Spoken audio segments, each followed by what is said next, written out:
J'ai été inspirée d'écrire ce poème le 28 avril 2020. Le titre, La Corona du Roi.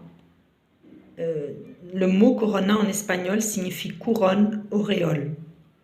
Donc voici le poème, La Corona du Roi.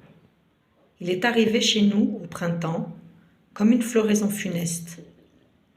À peine l'Europe emmurée dans sa forteresse qui défie le monde en citant « Faites ce qu'on vous dit, faites pas ce qu'on fait », a-t-elle compris ce virus qu'il frappait déjà, le Covid-19, 20, 21, 22, 23. On cite les chiffres comme une litanie en ajoutant 3 zéros par pays. Du jamais vu, du jamais vu dans les histoires de notre histoire. Tout le monde est enfermé dans sa propre maison, effrayé de donner la main à nos propres enfants.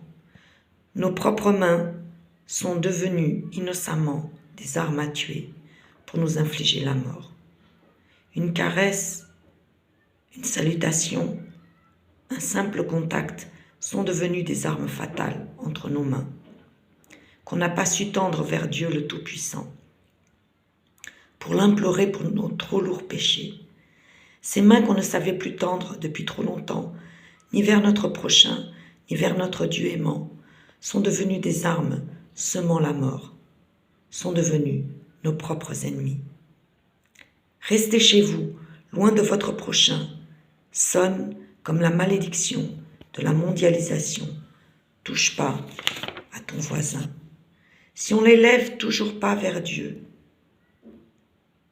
nos mains, alors plions les genoux devant sa face, car il est devenu un vrai inconnu pour des milliards de mains, notre Dieu.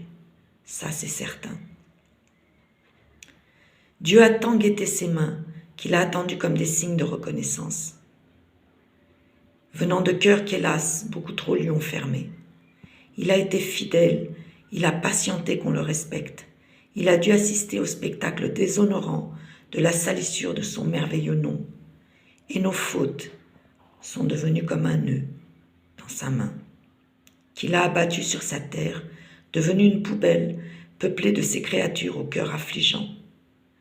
Les arrogants eux-mêmes commencent à s'humilier, touchés par cette lance pointue au nom altier de coronavirus.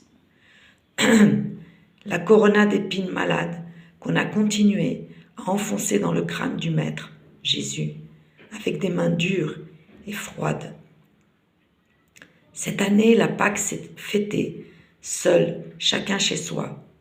Ah, je l'espère, parler au roi des rois, avec des cœurs enfin repentis d'avoir trop longtemps tourné le dos à Jésus-Christ.